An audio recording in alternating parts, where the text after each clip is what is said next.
Hoy nos vamos a acercar a una temática que tiene que ver con la migración y Europa.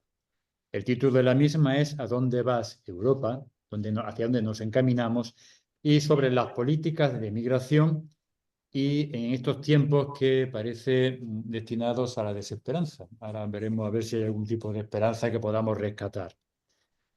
Para ello, hoy vamos a contar con la presencia de Elena Arce, y si me permite el tuteo, un poquito llegado el momento, ¿no? Y si no, pues en esas circunstancias, ellas, pues vamos a contar que ella nos dé su experiencia, su holgada y trayectoria más que dilatada en el tiempo. En estos momentos ella es asesora responsable precisamente del área de migración e igualdad en la oficina, igualdad de trato en la oficina del Defensor del Pueblo de España, donde se incorporó en el año 2007.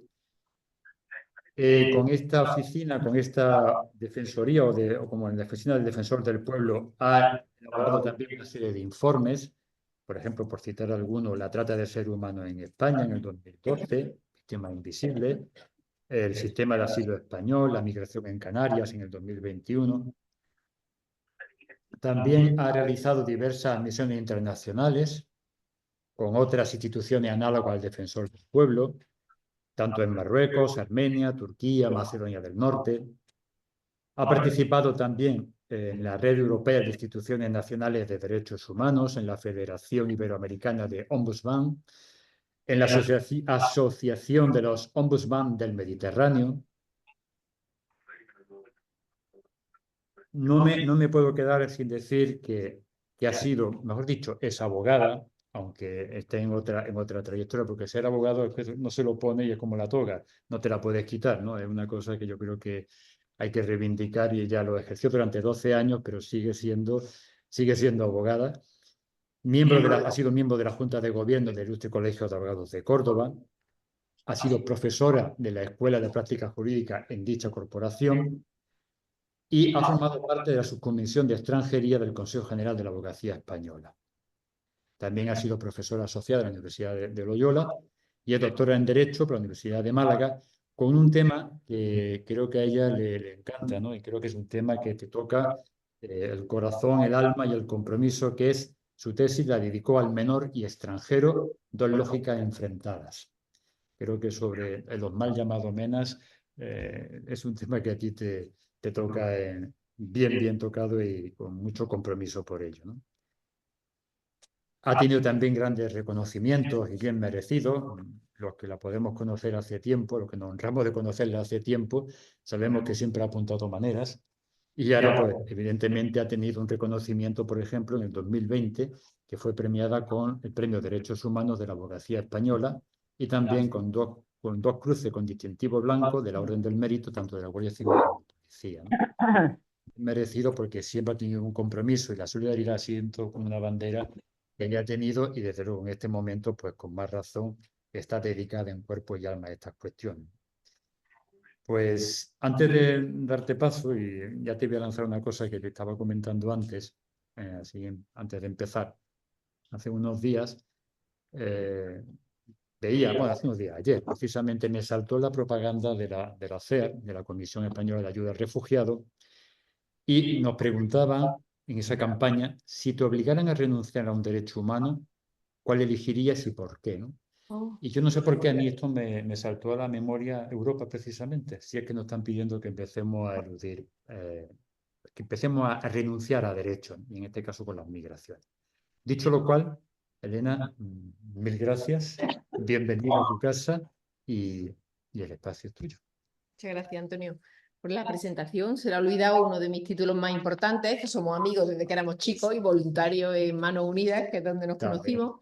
Y luego para mí esta casa tiene mucho significado personal porque yo aquí ya vine en la barriga de mi madre, porque mi padre era profesor en la Escuela de Magisterio y era muy amigo de Pilar Domingo, de una teresiana. Y me acuerdo de eso, yo evidentemente no me acuerdo, pero siempre que venía aquí más mayor, mi madre me decía que por aquí me he partido unas pocas de veces la cabeza, aparecen esas piedras, porque me traían mucho por aquí.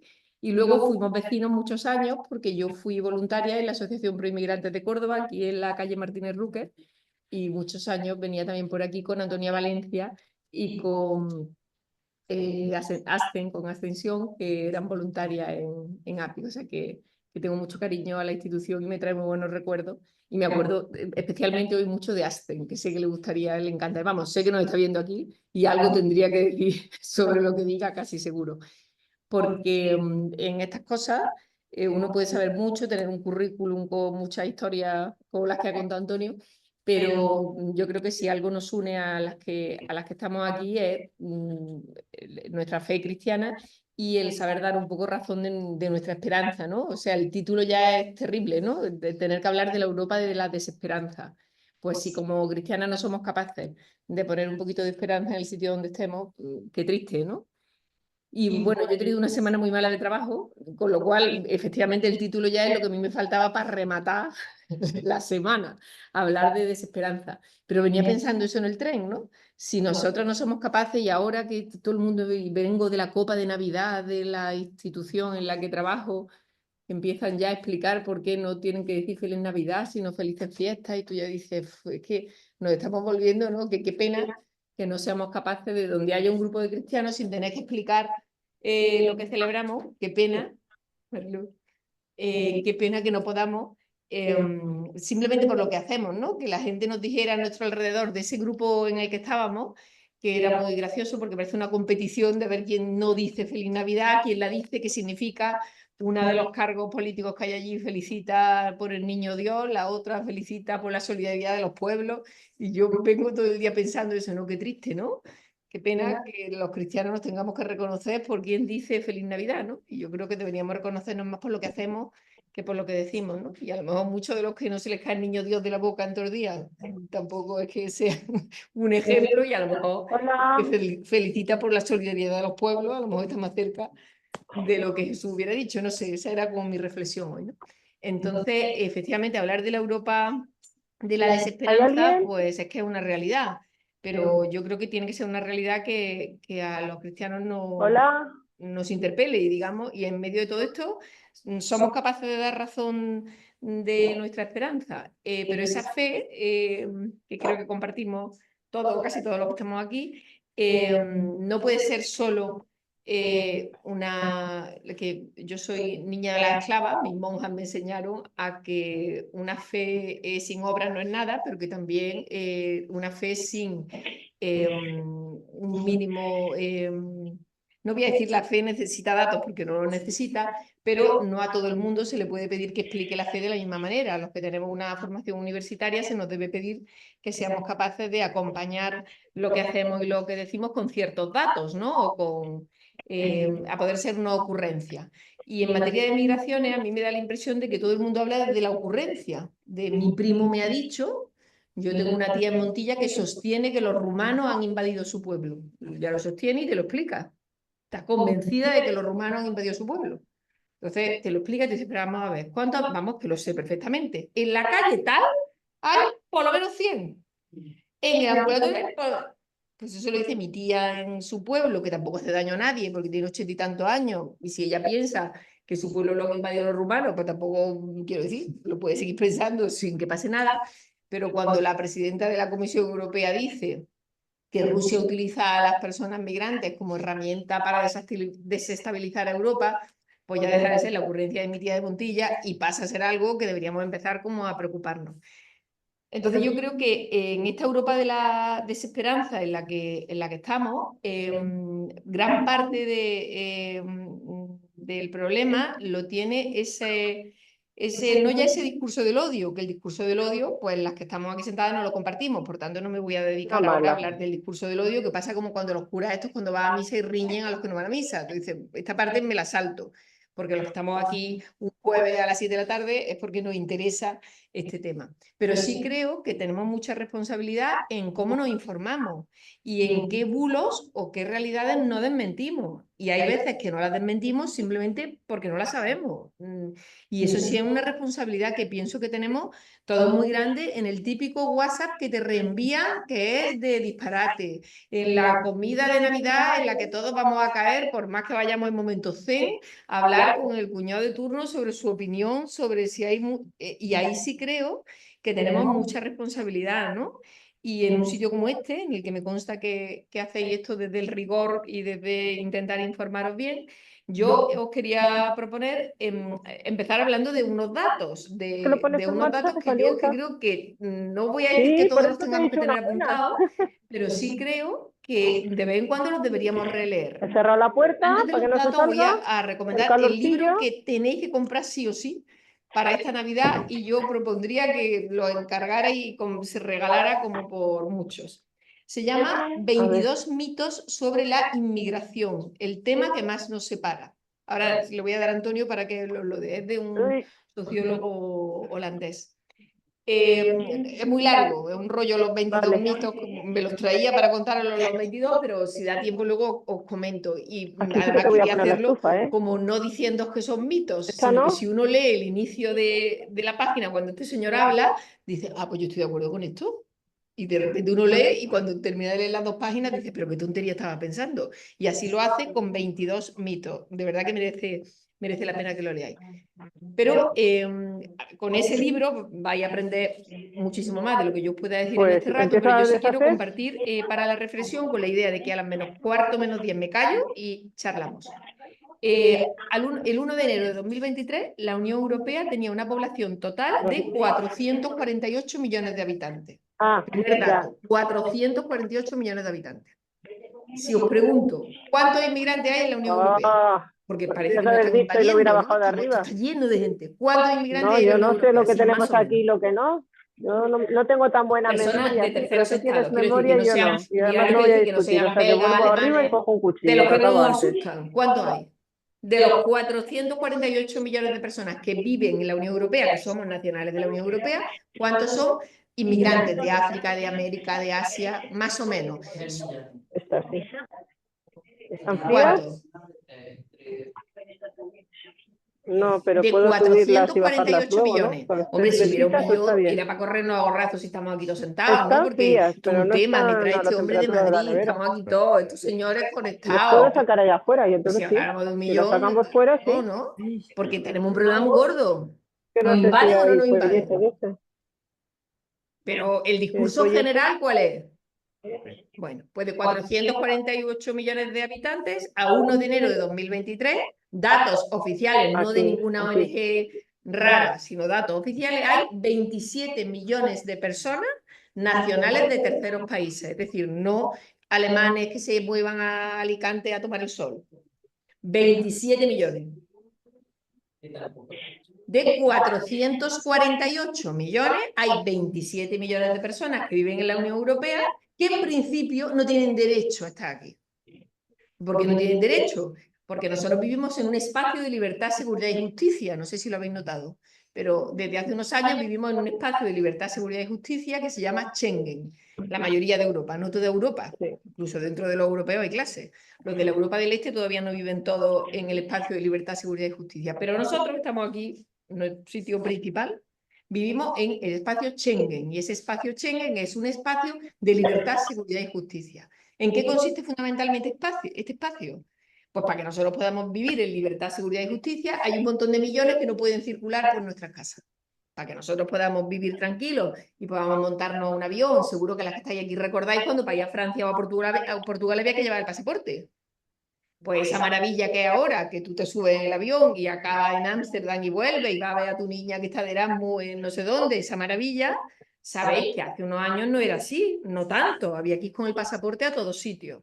Y ahora no. Eso es lo que se llama ese espacio. Entonces, nos cuentan desde la Unión Europea que para conservar ese espacio de libertad, seguridad y justicia hay que reforzar mucho las fronteras exteriores. Y es una verdad, ¿no? Evidentemente, si nosotros hemos quitado los pasaportes para que nos podamos mover entre los países de los que nos fiamos, es evidente que alguna norma habrá que poner para que no todo el mundo circule con libertad, seguridad y justicia. Que ya de por sí, ¿no? El Día de los Derechos Humanos está cerca y uno dice, pues mira, está bien, para los que tenemos el pasaporte de nuestro color, ¿cómo no me va a parecer mal? Yo estoy contenta. A lo mejor si alguno de los que estamos aquí no tiene el pasaporte de los de nuestro color, pues a lo mejor diría, ¿y me puedes decir por qué motivo yo no puedo vivir en el espacio de libertad, seguridad y justicia? Y a lo mejor cuesta un poquito explicárselo. Jurídicamente tiene una explicación. Desde el punto de vista de la fraternidad y de la Declaración Universal de Derechos Humanos, pues hombre, que la mera lotería del sitio donde han nacido determine que puedan vivir o no en un espacio de libertad, seguridad y justicia, estaréis de acuerdo conmigo en que ya empezamos regular. Vale. Estos 27 millones de personas que han conseguido estar en este espacio maravilloso en el que vivimos, de estos 27 millones de personas, 7 millones son niños y niñas. 7 millones. De los 448 millones de personas que hay en Europa, hay 7 millones de niños extranjeros viviendo entre nosotros. ¿Por qué insisto tanto en lo de niños? Porque parece ser que España tiene un problema, demográfico. ¿Vale? ¿Alguna cosa más? ¿Cuántos artículos encontráis en los periódicos nacionales o europeos todos los días que nos hablen del problema demográfico que tiene España o Europa? Es difícil encontrar el artículo. Tú abres, da igual el periódico que leas, el Facebook que tengas, lo que mires, da igual. ¿Qué vas a encontrar como principal problema? Nos invaden, vienen muchos, han llegado no sé cuántas caderas, pero es difícil que encontréis un programa cambiando las cadenas en las que hablen del principal problema que tiene ahora mismo España. Y el principal problema que tiene ahora mismo España es un problema de envejecimiento. En España hay un problema de envejecimiento y eso lo saben perfectamente todos los políticos de todos los partidos, todo el mundo. Ese es un problema y es un problema además que tiene una solución muy complicadilla. Estamos mucho más nosotras que nosotros en esta sala y cada una con unas edades diferentes, pero casi todas las que estamos aquí recordamos familias, ¿con esto lo cubro? Seguro que muchas de las nuestras, en las que nuestros padres han tenido un número de hijos X. Por ejemplo, mi abuela paterna se entretuvo en tener 13, mi madre tuvo 4 y yo he tenido 2. Mis hijas tienen ahora mismo, van a cumplir 24 y ninguna de las dos me hace abuela por el momento. ¿Cuántas de las que estáis aquí fuisteis madres antes de los 24 o conocéis a gente que fue madre antes de los 24? ¿Cuántas de las que ahora tenéis gente cercana con 24 años tiene hijos? Bastante poco. Entonces aquí ya es la primera discusión. Y la primera discusión que podríamos hacer es, bueno, ¿y esto cómo se arregla? Ocupa la mitad solo. O sea, tapa y la mitad. Ya entramos en el terreno de lo ideológico, de la religión, de la ocurrencia de cada uno. ¿Cómo podríamos hacer para que en España hubiese más niños? Porque está escrito uno limpio, ¿no?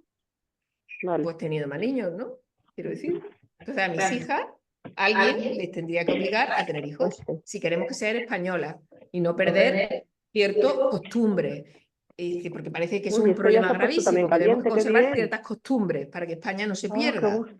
Entonces, a mis hijas, aparte de que tuviesen niños, habría que darles como un manual, ¿no? Porque claro, exactamente qué es ser español y qué costumbre hay que conservar. Porque esto también es un poco relativo, ¿no? Digo yo. Pero en principio sería una solución. Todo el que tenga ahora mismo en edad de tener hijos, que se ponga a tener hijos. Y entonces podemos hacer una ley, ¿no?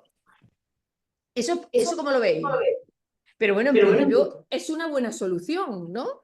Y esa solución hay a muchísima gente que le gustaría. Hay gente que siga manteniendo nuestras tradiciones, este villancico tan bonito que había aquí cuando veníamos para acá, qué bonito, a quien no nos gusta, pues a nosotros nos encanta eso, ¿no? Entonces cuando esos señores que cantan villancicos ya estén en una residencia de ancianos, yo pensaba, mi hija se sabe ese villancico, se van a perder las tradiciones. Luego, la única manera que se me ocurre es que mis hijas tengan muchos hijos, que se rodeen de personas de las que nos gustan, que les enseñen esas tradiciones que a los que estamos aquí nos gustan.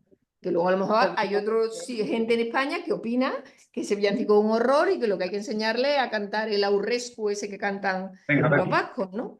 Pero es verdad que ante ese primer problema que es el envejecimiento hay una solución. Que tengan niños. Yo ya sería Santa Isabel, pero que tengan niños. Vale, bien. Pero eso no hay ninguna ley que lo pueda obligar.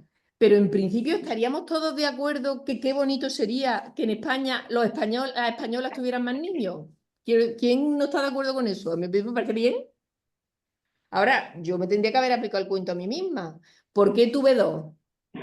Porque en mi caso, ya os lo adelanto, perdonadme, en mi caso no fue los que Dios me dio, fue los que yo decidí tener, una cosa terrible, os la confieso desde aquí.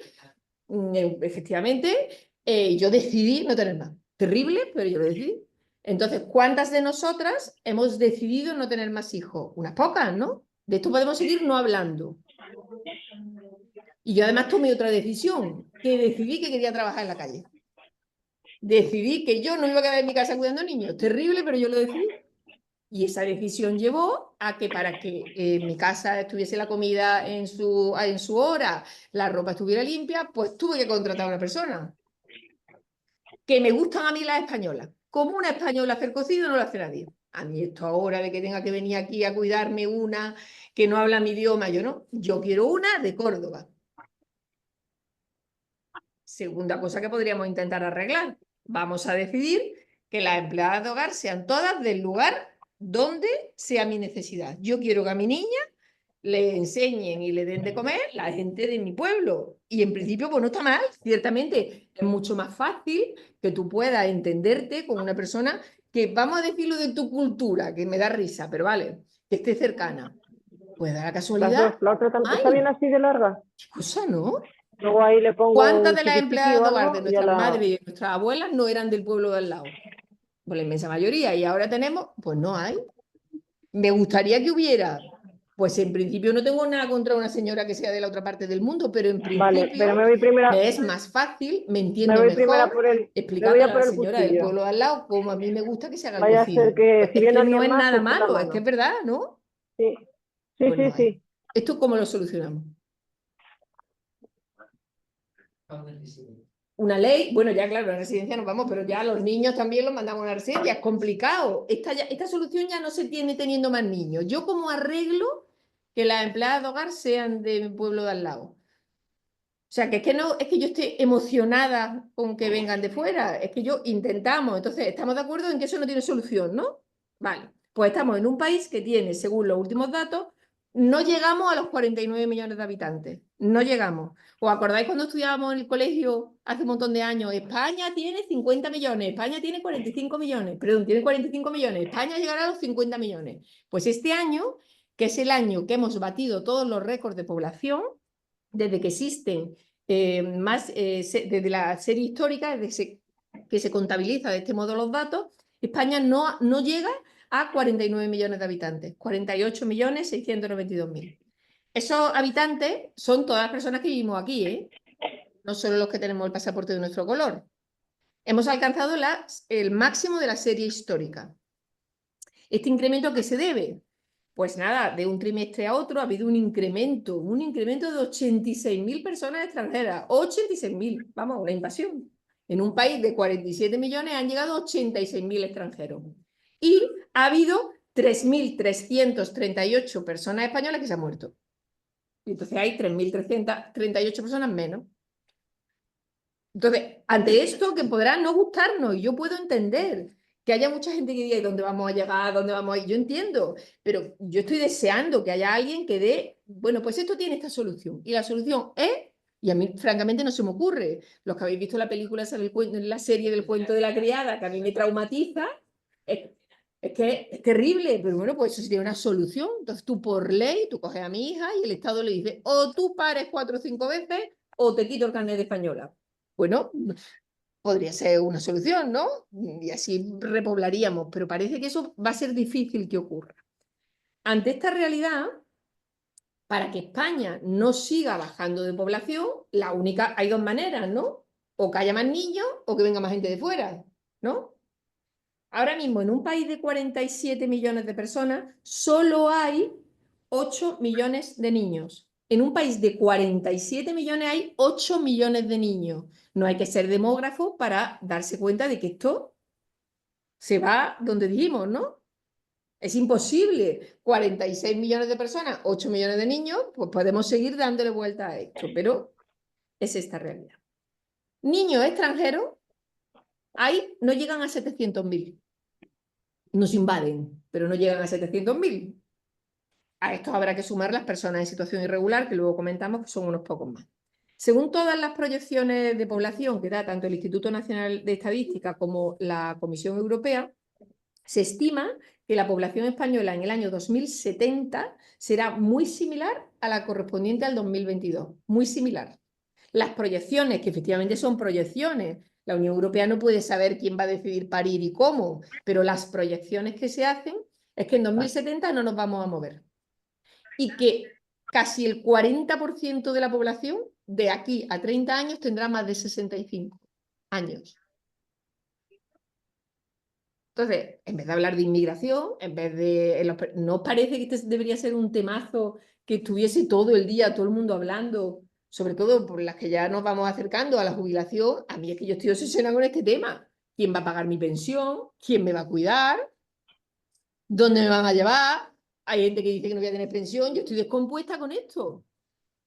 Pero se supone que de esto no hay que hablar, porque esto es alarmismo. Y lo que hay que hacer es decir, aquí hay que poner orden, porque es que el tema de la migración va a acabar con Europa, va a acabar con nuestra fe cristiana, va a acabar con la esencia europea. Ese es el problema. Pero si no va a acabar con nada, si ya no vamos a estar, si seguimos así y no tenemos hijos, no vamos a estar. El por qué la gente no tiene hijos, insisto, da para otra charla. Y ahí hay un montón de implicaciones, pero yo no me escondo. Yo que soy de aquí, yo no tengo más hijos porque no he querido tenerlos. No solo porque Dios no me los diera, porque a lo mejor, aunque hubiera querido tenerlos, Dios no me lo hubiera dado. Eso es cierto, desde mi fe. Pero esa tontería de seguir diciendo que aquí va a haber, si hay políticas de natalidad, las mujeres tendríamos más hijos. Yo ya, y pongo mi ejemplo, no pongo a nadie. A mí, aunque me hubieran pagado, yo no hubiera tenido 13 hijos como tuvo mi abuela, ya lo digo. Seré malísima, pero yo no lo hubiera tenido. Aunque me hubieran pagado, porque sabéis que hay países del norte de Europa que utilizan esas políticas de natalidad. Entonces, tenemos claro que este problema demográfico que tenemos tiene mucho que ver con lo que las mujeres que nacimos en el baby boom, que sabéis que es como se llama a las que nacimos en los años 60, decidimos no tener hijos. A muchas no se lo mandaría Dios, otras no les dio la gana y otras pues se les pasó el arroz y no tuvieron. Ahora, esta generación nuestra, las que vienen detrás, ¿qué panorama les dejamos? Ante esta situación, ¿es razonable pensar que todo lo van a arreglar los 6 millones de inmigrantes que residen legalmente en España? 6 millones. En un país de 47 residen 6 millones de extranjeros. En un país de 47 millones de habitantes, de ellos, 6 millones son extranjeros. Y hay unos cuantos cientos de miles que, si ves que hablo muy rápido, me lo dices. ¿No había entendido las cifras? ¿No entiendes? Porque hablo muy rápido, ¿no? Perdón. Perdona. Luego intento en las preguntas a ver si consigo hablar más despacio.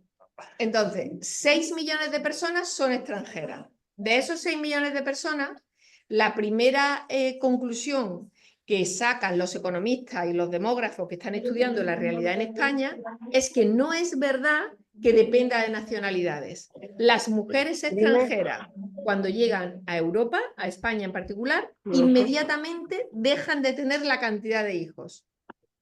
Y en varias generaciones se acercan a la tasa de natalidad que hay en el país donde llegan. Entonces, eso está más que comprobado. ¿Eso qué quiere decir? Que efectivamente podemos pensar, y eso está demostrado también desde las proyecciones que hace la Unión Europea para los años que restan, pero demostrado ya con lo que está pasando ahora, es que si sigue esta cantidad de personas extranjeras llegando a España, podremos conseguir que España se mantenga más o menos, pero no que haya esa explosión demográfica que haría falta para que España volviese a esa pirámide poblacional, que os acordáis que eso nos lo enseñaban en el colegio. Sí, puedo. Para el año 2070, según dice la Unión Europea, el propio concepto de pirámide habrá desaparecido y en el año 2070 será una barra, no una pirámide, una barra. ¿Dónde estaba? Como lo tenías antes. Hay muchos más datos, pero yo creo que ya os he cansado bastante con la parte demográfica. Y ahora vamos nos quitan el trabajo. Entonces está muy bien, pero es que en España hay un montón de parados y esta gente viene a quitarnos el trabajo. ¿Cuántas personas que viven en España están en paro? Más o menos. ¿Lo sabéis ahora mismo? Eso sí, hablan de... Ay, espérate a ver. No, sí, un hombre, no. A ver, esto tiene aquí un... 2,5 millones de personas. De los 46 millones de personas que viven en España, hay muchos que no trabajan, porque son mayores, porque son niños, porque están enfermos. Pero de la población que está en edad de trabajar, hay 2,5 millones en el Los paro señoros iconos no, eso no tiene nada que ver. y que quieren trabajar y están apuntados al Qué paro. raro que no te lo 2,5 hagan. millones. De esos 2,5 millones, Oye, cualquier pues persona mira qué raro. extranjera en situación regular Inicio. que quiera apuntarse al paro puede hacerlo. Entonces, la primera cosa y el primer bulo Eso que es, utilizan es que estos llegan aquí y se apuntan todos al paro porque esta gente, de los 2,5 millones, hay 600.000 extranjeros inscritos en la oficina del desempleo. De 2,5 millones, 600.000. Sabéis que la gente se apunta al paro por muchos motivos. No solo porque está en paro, porque quiere un trabajo mejor, ¿no? Bueno, pues de los 2,5 millones hay 600.000 personas, de esos 6 millones que hablábamos antes, que efectivamente son extranjeros que están apuntados al paro. Y 2,100.000 que son de los nuestros. Y luego hay otro detalle, que hay... ¿Perdona? ¿Jubilación? ¿Pero qué dice? ¿A qué edad se jubilan? ¿Cuántas personas extranjeras? Ese dato no lo tengo, no lo sé. Pero vamos, está en internet y te lo puedo buscar. Pero otra reflexión que se hace en muchos países de Europa es que las personas extranjeras cuando se jubilan, muchas de ellas vuelven a sus países, no se quedan aquí. Lo mismo que hacíamos los españoles cuando emigrábamos. Las personas mayores quieren pasar sus últimos años en su tierra. Entonces, si tú durante tu vida has conseguido ahorrar un poquito, tienes tu casa, pues tú no te vas a quedar aquí. Tú te vuelves, mucha gente se vuelve a su país. Hay muchos otros que no. Hay españoles que todavía siguen viviendo en Alemania porque sus hijos y sus nietos se quedaron allí. Pero lo normal es que las personas mayores vuelvan a sus países. No lo normal, sino como la mayoría, ¿no? Entonces, el otro dato que me parece muy importante es el número de personas extranjeras que cotizan a la seguridad social, que trabajan cotizando. 3 millones de personas extranjeras cotizan a la seguridad social. 3 millones. O sea que haciendo esta cuenta absurda, que Marilu, que es profe en condiciones, esto tú lo escuches, va a decir, esto no es científico ni es nada, y es una cuenta a la vieja, pero yo digo, si yo cojo a los 2,5 millones que están en paro y le digo a los 3 millones de extranjeros, a vuestra casa, de los 2,5 millones que están en paro, ya hemos dicho que son 200.000, que 600.000 son extranjeros. Esto es una cuenta a la vieja y no está bien hecho científicamente. Pero así como de charla de cuñado de café, que es la que nos movemos normalmente con estos temas, pues si tú dices, pues muy bien, hay 3 millones de extranjeros trabajando, todos a su país. De los 2,5 millones de parados que hay, 600.000 son extranjeros. Pues nos faltan españoles. Para cubrir los 3 millones de puestos de trabajo de personas extranjeras, no tenemos parados bastantes. Todo este marco es para hablar ahora ya, en los minutos que me queda, del grave problema de inmigración que tiene Europa. Europa tiene un problema gravísimo, aquí hay que tomar decisiones, porque es que esta gente no para de venir, nos están invadiendo, en un país la gente tiene que entrar en condiciones por los sitios, esto no puede ser. Esto, que es como hacer una caricatura de un problema muy serio, en el que hay personas que se mueren ahogadas en el mar, hay personas que huyen de sus países por guerra, mujeres por violencia de género, mutilaciones genitales, personas LGTBI que no pueden vivir aquí, querer a quien quieran en sus países, no se debe banalizar. Y efectivamente hay cientos de miles de personas, millones de personas que se mueven en el mundo huyendo de lo mismo que hemos huido todos en todos los países del mundo en momentos históricos puntuales. Eso no se puede ni banalizar ni decir que eso no es un problema porque lo es. ¿Dónde quieren llegar? Pues al sitio más rico. ¿España se ha movido alguna vez de sitio respecto a Marruecos? No. España y Marruecos han estado siempre en el mismo sitio, ¿verdad? Geográfico. Hasta 1991 los marroquíes podían entrar a España cuando quisieran. Esto hay que repetírselo y metérselo aquí como un mantra. Es mentira, mentira, que la política de visados sea la que hace que la gente se quede en su... Eso no es verdad. ¿Por qué todo Marruecos no se vino a vivir a España hasta 1991? ¿Por qué sería? A lo mejor es porque no le interesábamos. Hasta hace muy poco, los españoles, en los años 40, iban a Marruecos a trabajar y a comer. En el norte de Marruecos hay una palabra con la que se dice a los españoles en el Darija, que es los járragas, que son como los desarrapados, los sucios, así, hasta antes de ayer. ¿Cómo se dice bien? Eso. Pues eso te cuentan y llamaban así porque era gente que llegaba con una mano delante y otra detrás, muerta de hambre, a Marruecos antes de ayer.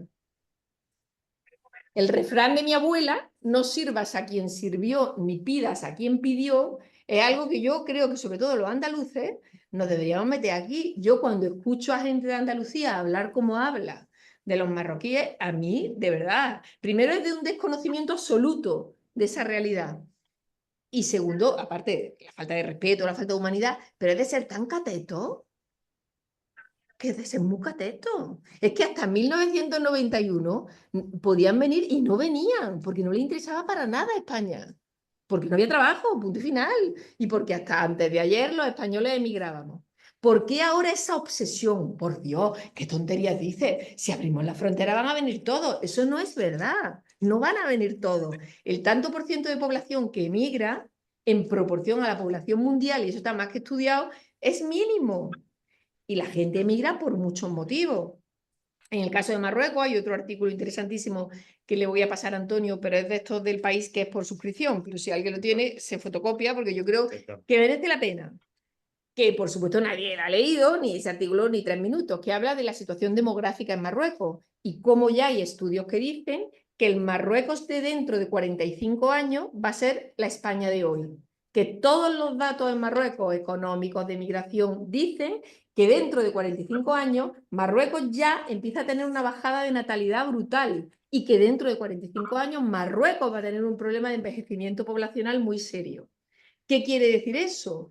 Que seguimos pensando todo el tiempo en las migraciones como a muy corto plazo y no nos damos cuenta de que esto es una cosa mucho más amplia y que geográficamente, efectivamente, España y Marruecos no hay pensamiento de que se vayan a situar de manera distinta. Podremos ser vecinos más o menos avenidos, pero geográficamente España y Marruecos estamos condenados a entendernos y seguir con esta estupidez de que si nos invaden, que es que en España ahora mismo hay cerca de 1 millón de marroquíes que residen legalmente, 1 millón. Pero de gente que lleva aquí viviendo 20, 30 años, muchos de ellos ya empiezan a ser españoles. Seguir creyendo, son nuestros vecinos. Si es que a poco que uno se pasee por el norte de Marruecos, si yo estoy como en mi casa, la manera de alinear las aceitunas, la manera de comer, el norte de Marruecos y Andalucía es exactamente lo mismo. Y sin embargo nos empeñamos a que somos mucho más parecidos nosotros a los suecos. Yo voy por Suecia y a mí toda esa gente es la que me da susto. Tan blanca, tan alta, tan ordenada. A mí eso me angustia.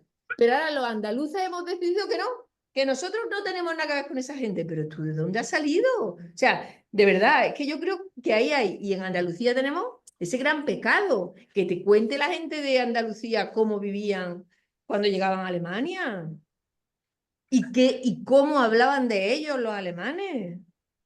Eso es que queremos olvidarlo y es razonable.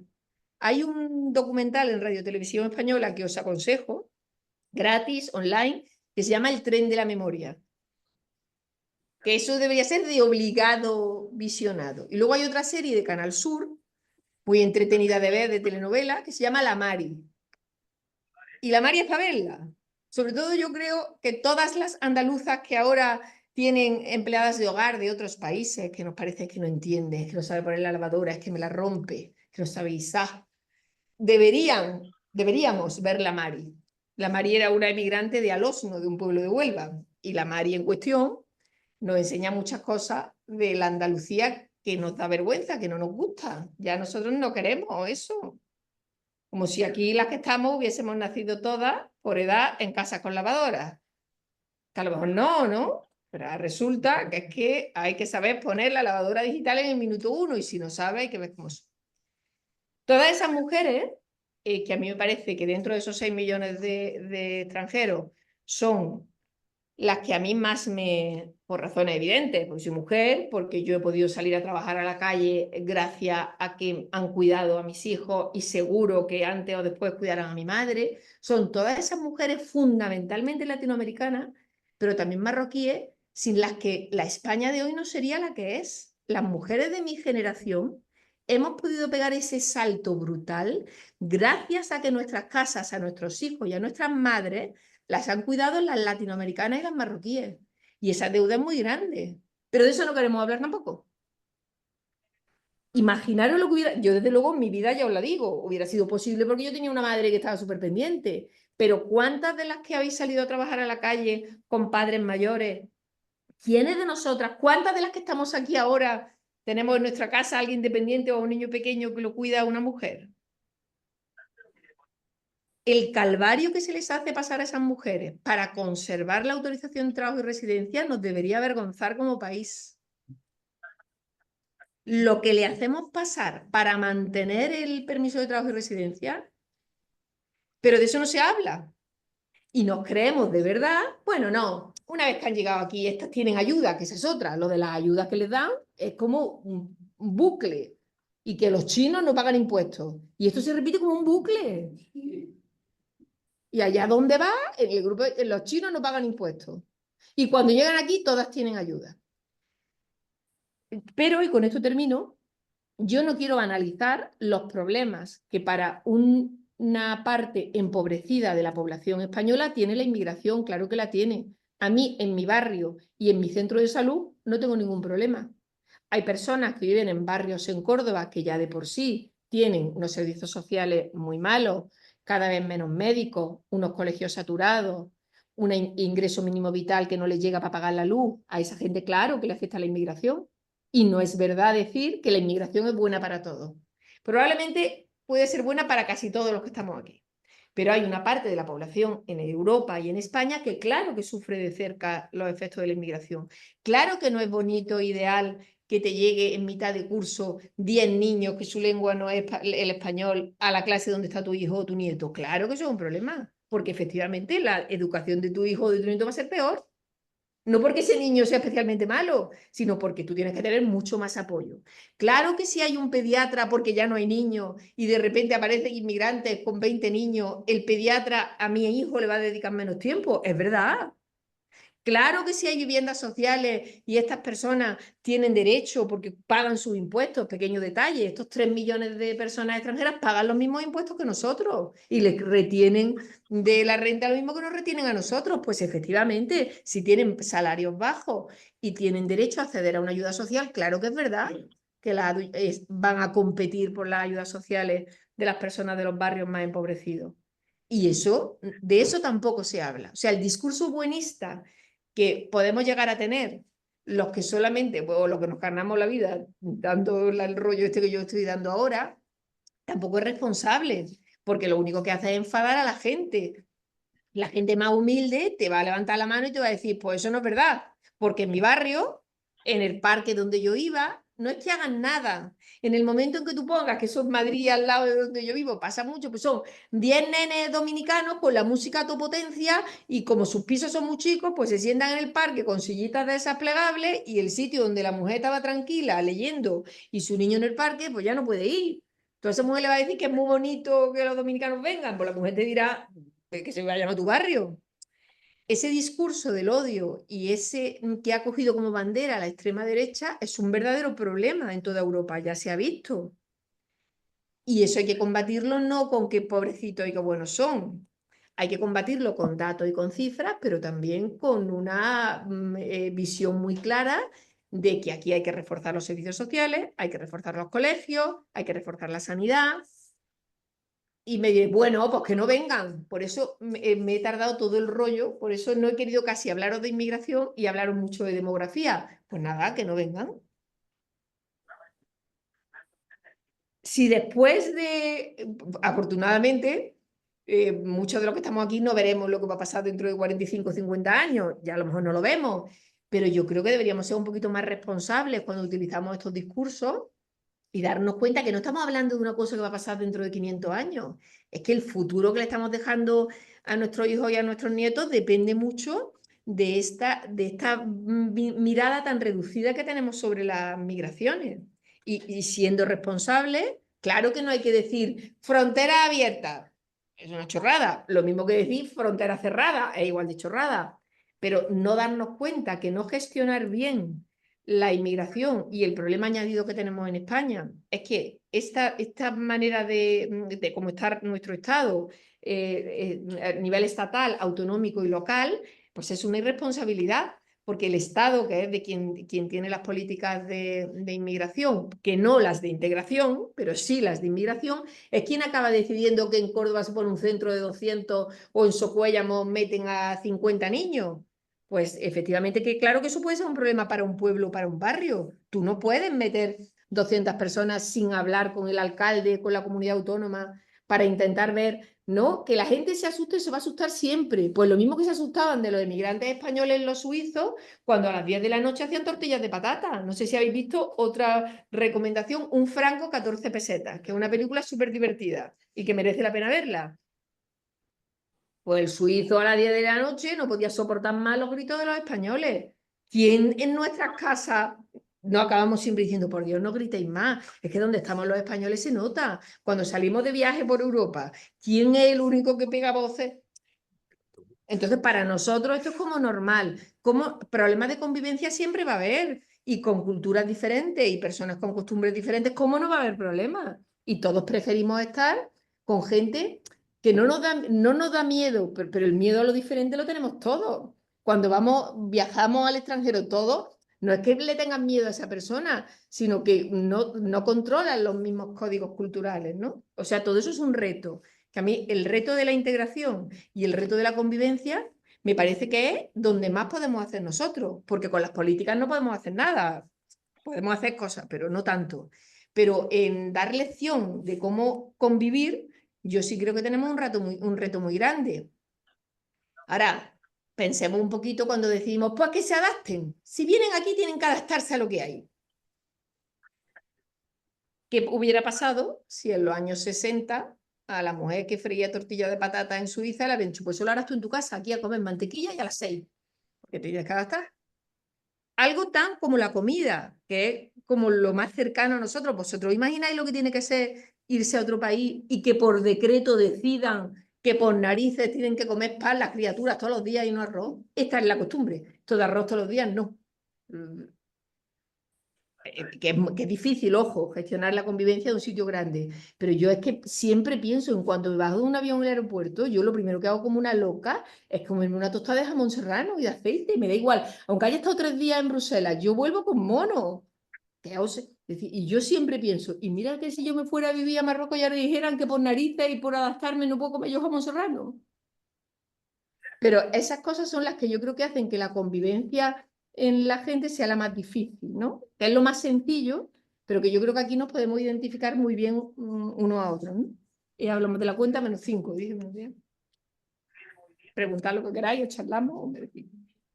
Pues micro abierto, como se dice, ¿no? Podemos participar. Podemos saludar a la gente de fuera, ¿verdad? Sí. Porque la verdad es que hay una serie de cuestiones que tratan de empezar, ¿no? Aquí hay una serie de cuestiones. Yo Vale, tengo la primera pregunta, sí. Yo que tú lo estás contando fantástico. Recuerdo cuando yo empecé a dar clase allá por el año de la Marica y estábamos creando el mercado único, un informe de la Unión Europea, diciendo este problema, el problema del decrecimiento de la población. Y yo en clase explicando política regional decía, es que dentro de 20 años esto va, y la Unión Europea está haciendo políticas para hacer frente a esto. No lo ha hecho, ¿no? No avisa, tenemos los datos, sabemos la pirámide, pero ¿qué se está haciendo ahora mismo en Europa para afrontar y facilitar? Porque todos los datos nos dicen que necesitamos que vengan personas de fuera. Claro, queremos que vengan exactamente como nosotros, estupendo y con todos nuestros conocimientos. Total. Yo creo, bueno, en el norte de Europa tú sabes que hay políticas natalistas y que se ha intentado en muchos sitios de Europa atajar esto y en los países del norte de Europa, vamos, o no tan norte, la propia Francia, incentivan mucho o incentivan más que nosotros la maternidad. Y eso durante mucho tiempo ha sido como lo más parecido a una política que tenía. Es decir, bueno, aquí lo que hay que hacer es facilitar que las mujeres tengan hijos. Ahora se está viendo que esa política no ha funcionado, o no funciona tanto como haría falta para la cantidad de gente mayor que vive muchos años. Entonces, esa primera parte en la que insisto que yo sí creo, que claro que creo que las mujeres jóvenes tendrían más de un hijo si tuvieran más ayuda, eso lo creo, ¿eh? Yo creo que hay muchas familias que 13 lo dudo, 7 lo dudo, pero probablemente, creo, ¿no? Que tú dirías, 2, 3 hijos, yo creo que la gente joven, si tuviera ayuda, los tendría. Ahora bien, es que con 2 o 3 hijos tampoco se arregla esto, porque las personas mayores, yo tengo intención de vivir unos pocos de años, me cuido ya, voy a mi gimnasio, todas mis cosas, a mí que no me digan ahora que no voy a estar yo viviendo, yo como mínimo, yo sé, 90 años lo veo bien. Pues para que yo viva 90 años, las que vienen detrás no pueden tener 2 hijos. Entonces, la segunda parte ya es, tiene que venir gente de fuera. Vale. Pero para el ejemplo de que gente de fuera queremos que vengan, y yo creo que ese es el gran reto, la gente de fuera que tiene que venir a España para cómo está nuestro mercado laboral no es la que tiene que venir a Alemania. Efectivamente, a mí me bastaría en Andalucía, tal como estamos ahora, me vendría fenomenal tener un acuerdo bilateral valiente con Marruecos.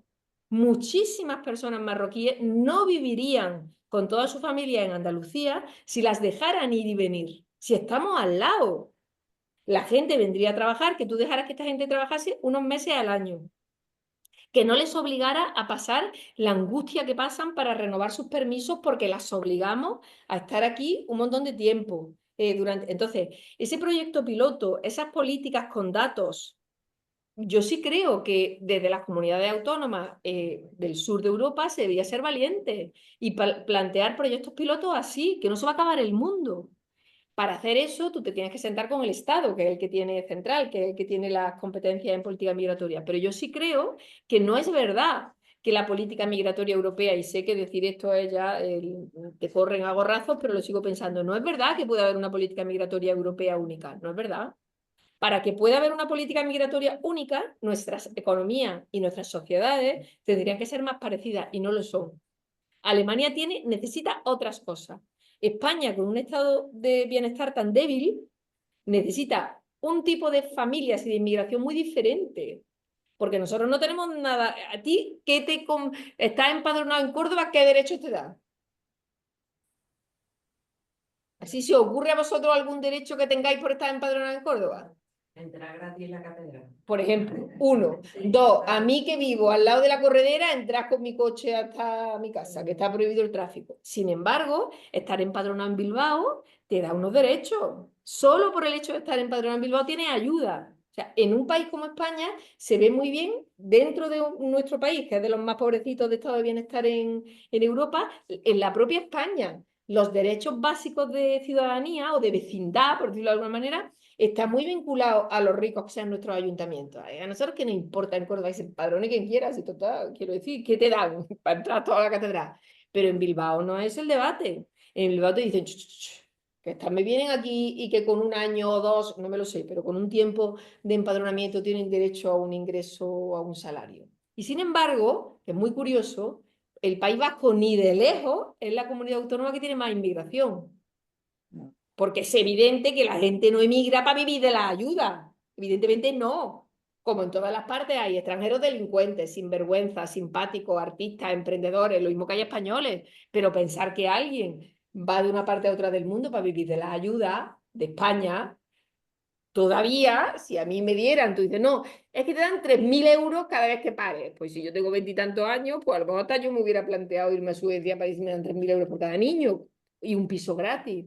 Entonces yo creo que la política natalista de la Unión Europea, yo eso creo que habría que adaptarla a cada país, pero sí me parece que tú deberías darle a la gente oportunidad, ¿no? Que eso también es un derecho humano, a tener hijos, pero también creo que la otra pata que yo creo que habría que intentar es dejar de decir la tontería de política de inmigración europea y ir adaptando, y ahí sí que veo un reto muy grande en las regiones, ir adaptando cómo sería la Andalucía, pues habría mucho más marroquíes en Andalucía, que estoy segura que aunque vivieran peor que en Alemania, vivirían aquí porque se pueden ir. Y eso tiene muchas consecuencias. Aquí hay muchas personas marroquíes viviendo en Andalucía, pero no tantas personas ancianas marroquíes. En cuanto pueden, se vuelven, porque están al lado. y pueden volver a ver a sus nietos. Eso tiene que ver también con qué tipo de trabajo se va a ofrecer en Europa. Si yo te digo, hay un sitio en Europa donde tú te vas a trabajar y por irte a trabajar te van a pagar la mudanza, te van a dar 3.000 euros, te van a pagar 1.000 euros nada más llegar para que te sitúes, ¿no? Y el sueldo que vas a tener, tu primer sueldo va a ser 3.000 euros al mes. ¿Quién de aquí se iría? Vamos, unos pocos. Mi hijo Claro, a Holanda, claro, a Holanda. claro. Él y toda su clase. Exactamente. Fuga de capitales, de cerebro. Sí, sí, sí, Fuga de total. cerebro. Los jóvenes se están yendo. Entonces, yo creo que también debajo de eso hay el debate de, oye, nosotros, ¿para qué queda Andalucía? Hombre.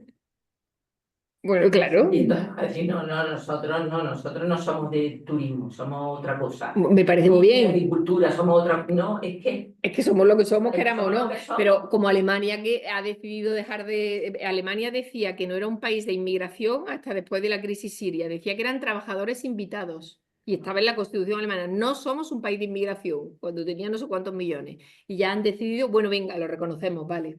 Son inmigrantes. Pero hasta antes de ayer Alemania decía trabajadores invitados, con la idea de que esa gente sí iba a volver. Pero en el caso de Andalucía, es evidente que este modo de vida que tenemos, que nos encanta estar en la calle, los bares, ¿también queremos cambiar nuestro modo de vida? Pues no. Al final, ¿qué acabamos haciendo? Sacrificando que nuestros hijos se vayan a Holanda, porque yo quiero seguir tomándome aquí mi cervecita y que tener un camarero hasta la 1 de la mañana, que no lo hay en otro sitio de Europa. En otro sitio de Europa tú no te puedes ir a tomar caña a la hora que te dé la gana, ni puedes ir a comer a las 4 de la tarde, que sabéis que eso fue toda la discusión con otra, no quiero entrar en temas políticos, pero sabéis que ha habido otra comunidad autónoma en la que decía que hasta ahí podíamos llegar, que el Estado le dijera a ella hasta qué hora podía tomarse las cañas. Pues yo que estoy muy de acuerdo, a mí también me encanta llegar aquí. Ahora yo no me preocupo de a qué hora vamos a terminar. Sé positivamente que a la hora que terminemos, yo voy a tener ahí un camarero poniéndome una caña. Intenta tú, después de una charla en Holanda, un jueves, a las 9 de la noche, ir a tomar una caña. Entonces, ¿queremos de verdad?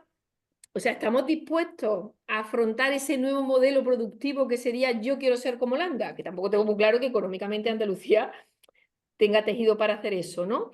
Pero ciertamente este No, pero estilo de vida... estamos nuestro capital humano Sí, eso.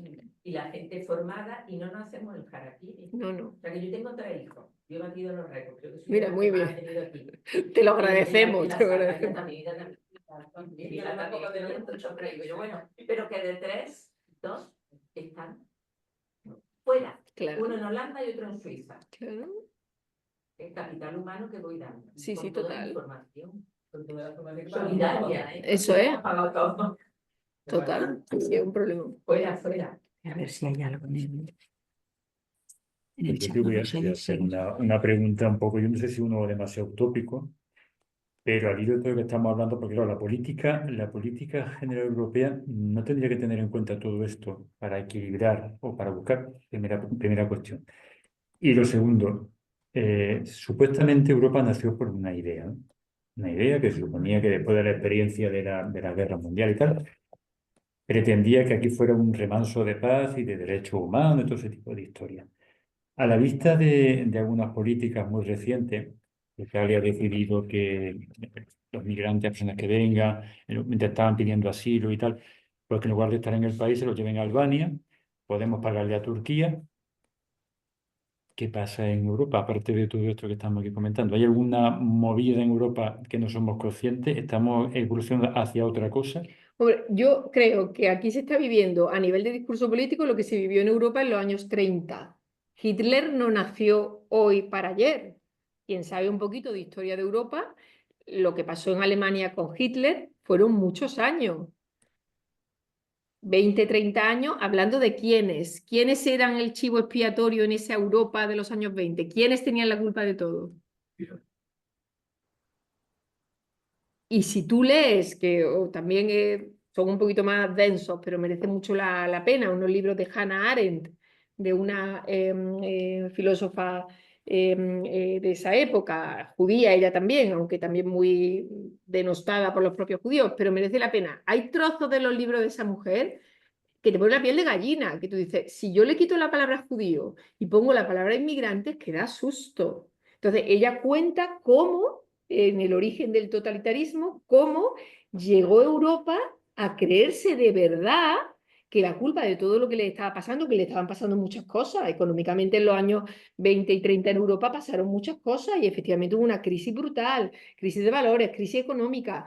Bueno, ¿cómo consiguieron que a esa minoría, que eran unos pocos de millones de personas, que eran los judíos, cómo se consiguió crear ese ambiente para acabar en esa locura?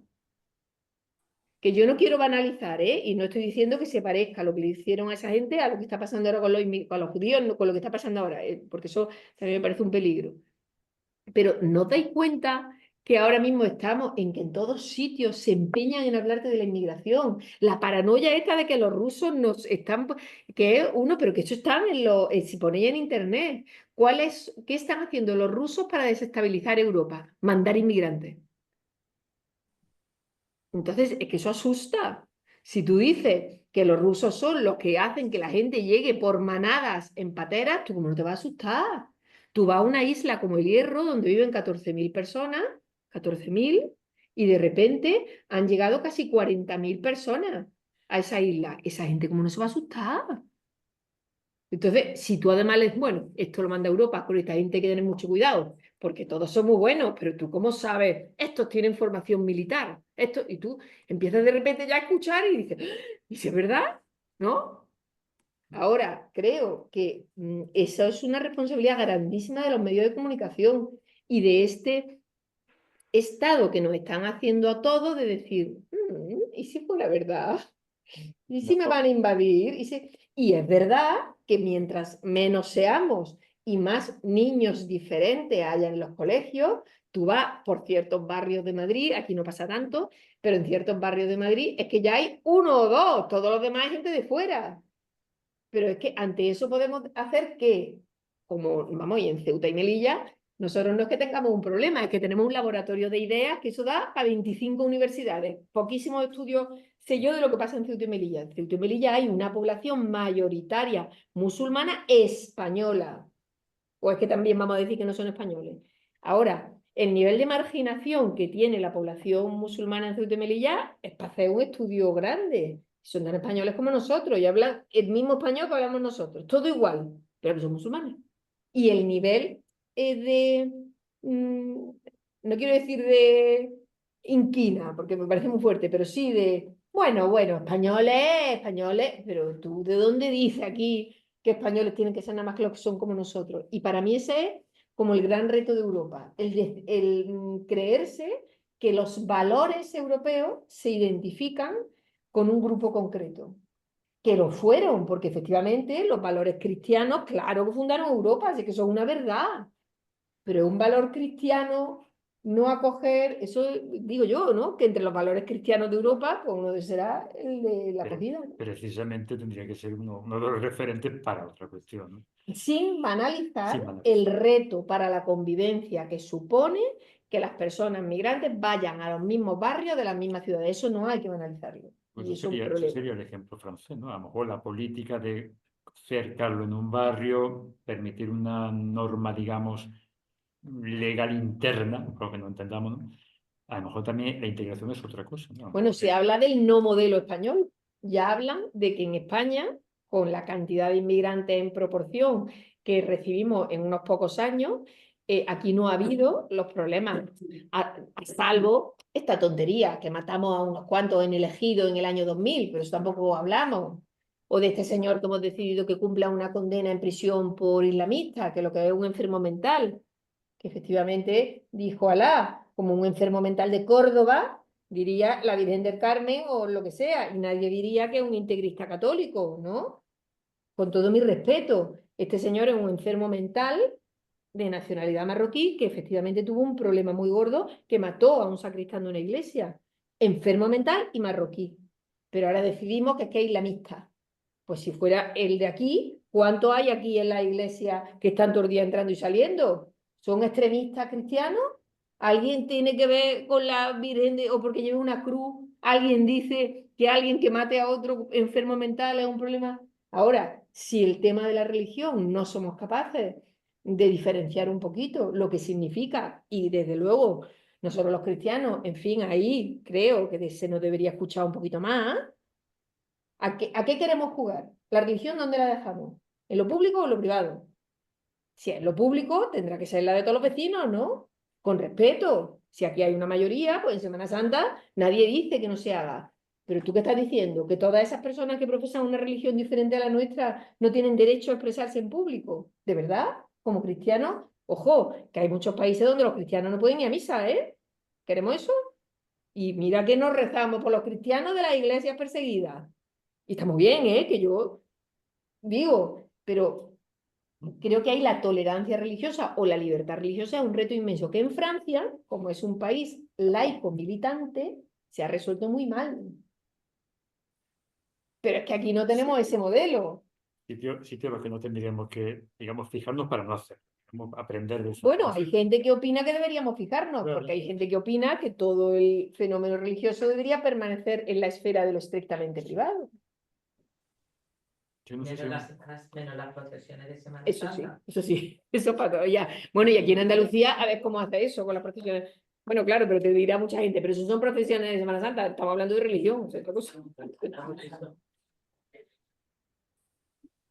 si hay alguna pregunta, si no, cuando lanzarte otro, porque de esto ya digo que Yo una pregunta, hace mucho tiempo haciendo algún trabajo con alumnos sobre inmigración y ayudé a que valoraran un poco cuántas de sus familias habían sido inmigrantes en un momento de la vida, se dieron cuenta de la movilidad enorme que había habido en todas sus familias. Pero recuerdo que estudiando, leyendo algún artículo de algún experto para que se hicieran ideas de la cantidad de gente que haría falta que entrara en España para poder sostener el sistema de pensiones, de seguridad social y de todo lo. Y hablaba de 12 millones de personas que tendrían que llegar, y no niños, sino adultos, Claro. para que realmente pudieran sostener el sistema, ¿no? Porque dice, claro, podemos decir que vengan niños, pero los niños no los puede hacer crecer de un año para otro 10 años para que puedan empezar a trabajar. Lo que tienen que ver son adultos. Y hablaba de 12 millones, no sé si esa cifra. Sí, lo que pasa es que ahora sería- lo que dicen, y el libro este que de verdad os aconsejo, el de los 22 mitos de la inmigración de Jaime de Haas, él es súper crítico con esta idea de seguir vendiendo que la inmigración nos salva económicamente, porque dice que eso que no es verdad, que científicamente las cuentas no salen, que es que este modelo no es sostenible, que aquí hay un problemón y que la cantidad de inmigrantes que haría falta que viniesen harían saltar la sociedad, porque esa gente tiene que vivir en algún sitio, consume. Y las ciudades no podrían acoger Es inviable. las poblaciones. Claro, entonces en sitios como en Andalucía es donde yo te digo que yo estoy obsesionada con esa que seamos capaces desde la academia, pues, evidentemente desde la política, desde la ciudadanía, de ser valientes, de iniciativas pequeñitas, regionales, que no van a funcionar evidentemente lo mismo en La Rioja, pero en Andalucía yo creo que sería un modelo, que fuésemos capaces de hacer ese laboratorio. ¿Qué pasaría si fuera real la libre circulación de las personas marroquíes a España? ¿Qué pasaría? A España no, a Andalucía.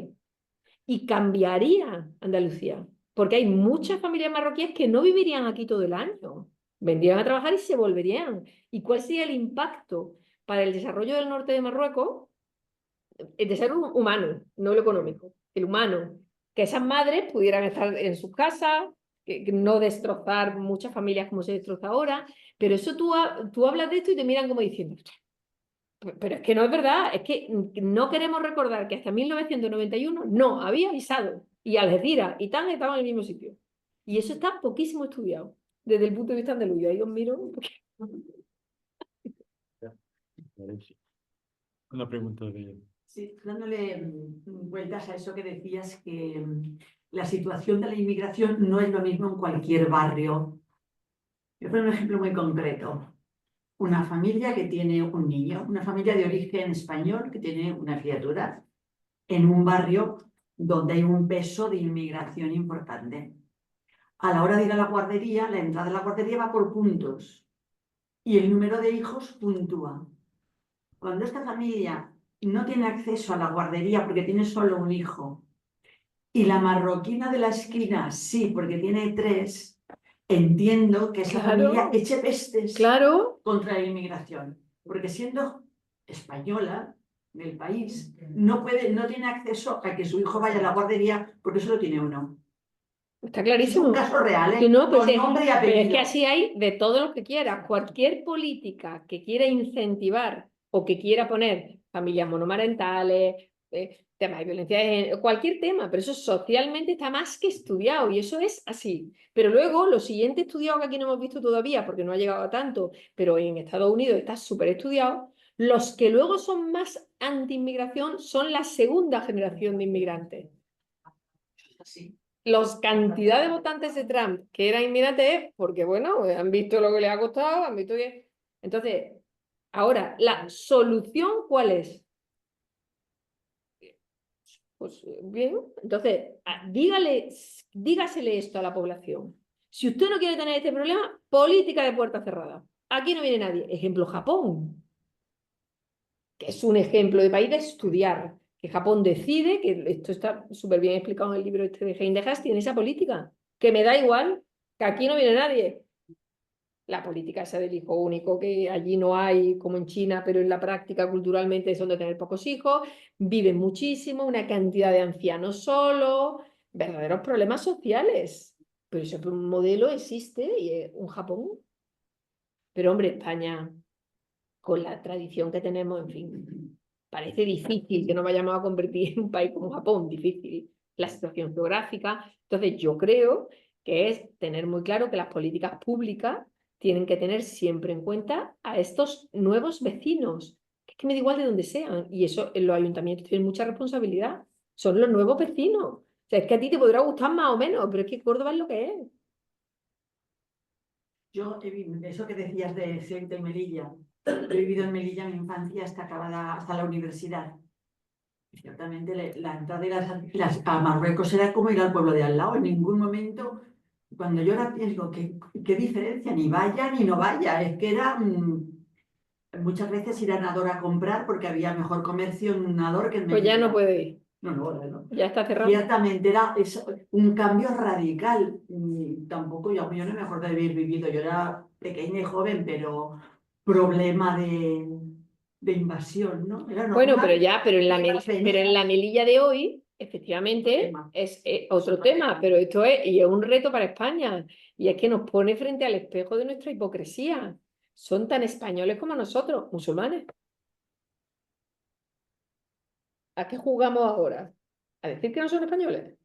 Y esto es peligroso, ¿eh? Ahí está la extrema derecha dando fuerte. Bueno, por eso te digo, pero fuerte. entonces, ¿tú de verdad crees? Es que son personas que llevan 4, 5, 6 generaciones, que es que no son marroquíes, son de Melilla y se sienten españoles. Muy bien. Y tú, no, es que se llama Mohamed. Pero oiga, ¿qué decir?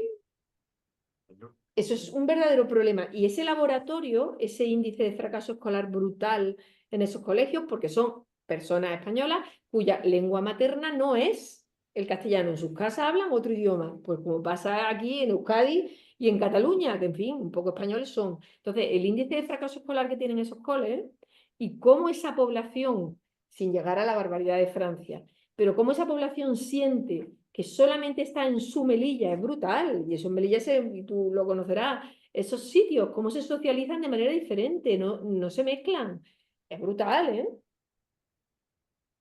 Una pregunta de una reflexión, a ver si también, que creo que mucha gente no es consciente de eso. Las competencias, lo has dicho antes, están transferidas en unos casos o en otros. ¿Hasta qué punto eso afecta? Muchísimo, muchísimo. Pero cuenta un poco esa transferencia.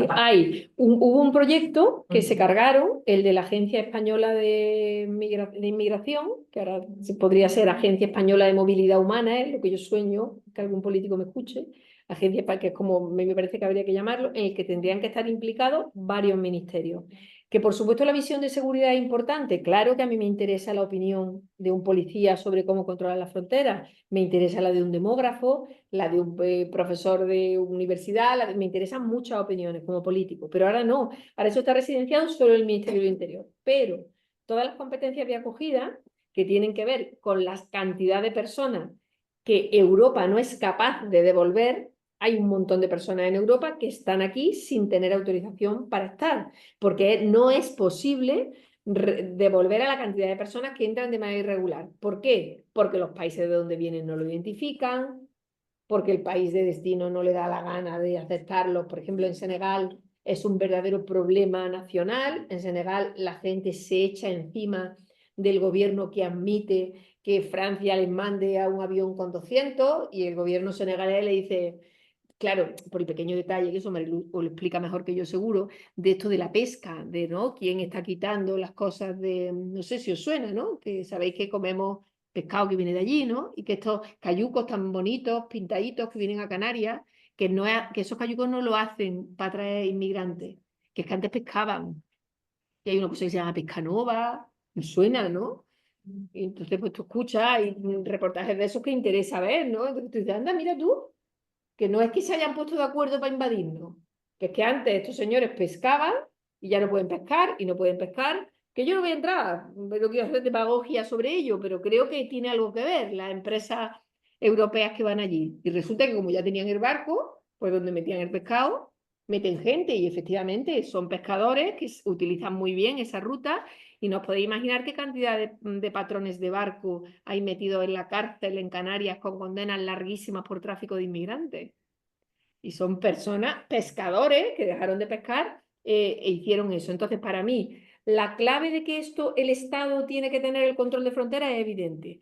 Pero esta locura de no coordinar con las comunidades autónomas y con los ayuntamientos tiene que ver con todo lo que en España tiene que ver la puñetera política, que no se pone en el centro el problema, sino es los dichosos colores políticos.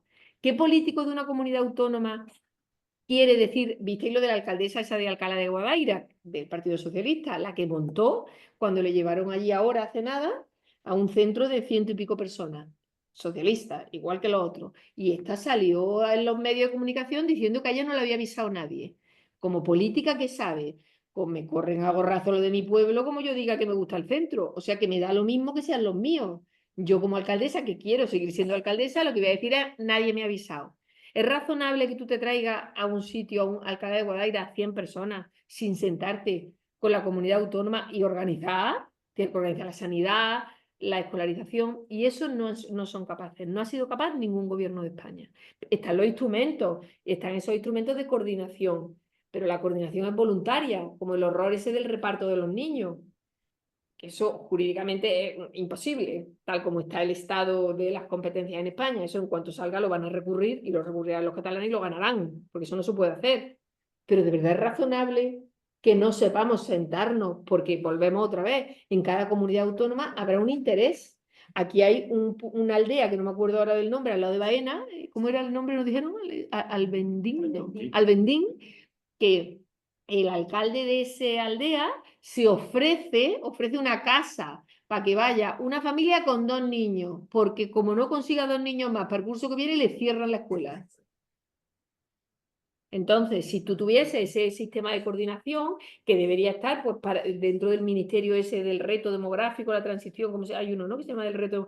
Y entonces yo diría, vamos a hacer una fotografía por comunidades autónomas y por provincias y vamos a ver qué perfiles encajan en qué provincia. Es un disparate seguir llevando familias con niños a un Madrid o un Barcelona. Eso es un disparate. Las viviendas son carísimas, los colegios están hasta las trancas. Llévate a las familias con niños a Zamora, a Teruel, a Albendín. Pero para hacer eso tú tienes que tener un mapa de España en la cabeza y un interés de país. Y vincular la demografía a la inmigración.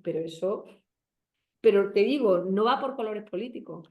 Va por el miedo que se le mete a la gente con la inmigración. Y muy pocos alcaldes son capaces de decirle a un público que te voy a poner un centro de 20 menas.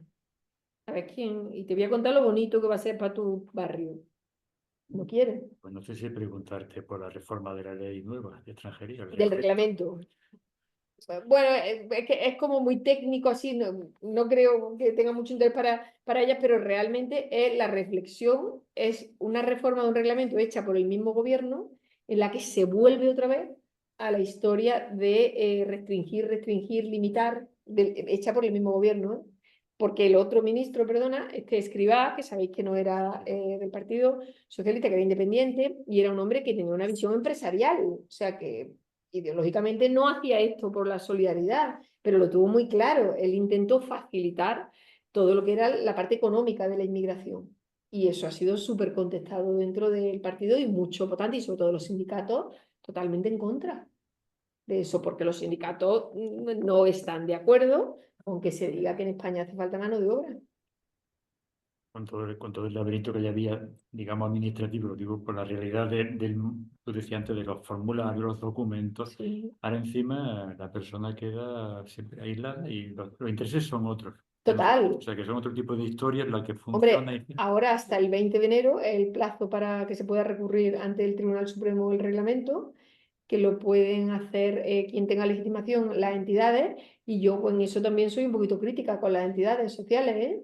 Quiero ver yo cuántas entidades sociales de esas que dicen que ayudan a los inmigrantes, que tienen en sus estatutos la posibilidad de recurrir, van al Supremo a recurrir. Quiero verlo. Porque suele ocurrir que a quien recurre, a lo mejor la siguiente subvención luego Desaparece. entonces ahí como sociedad civil también me parece que es un buen momento de aquí al 20 de enero para preguntarle a esas entidades grandes, que no digo nombre, que trabajan por los inmigrantes. No, porque están grabando y tengo la hipoteca hasta los 70 años. Ahora lo hacemos con gestos así. Ahora te la digo. Pero puedo decir una que dijo, no me vayas a dar dinero porque te estés quitando todas estas precisamente por la voz del inmigrante. Ah, es verdad, es verdad. No, eso fue Cáritas en Burgos, ¿no? Bueno, Sí. Cáritas es una de las que tendría legitimación para recurrir. Sé que están en ello y me meto donde no me llaman, pero que estaría muy bien que se preguntara desde la gente de Iglesia Una invitación a a aceptar el reto. ¿no? Porque digo que todos son muy malos y nosotros somos muy buenos, y tampoco eso es siempre tan verdad, que hay veces en las que como sociedad pues se pueden hacer algunas cositas, y es verdad que eso es muy técnico, pero afecta a la vida de muchísimas personas, que tiene que ver con la solicitud de asilo, pero es más rollo, a lo mejor para explicarlo en este foro, luego te lo cuento al principio. Sí, por favor. ¿Alguna pregunta? ¿Alguna cuestión que no se quede ahí?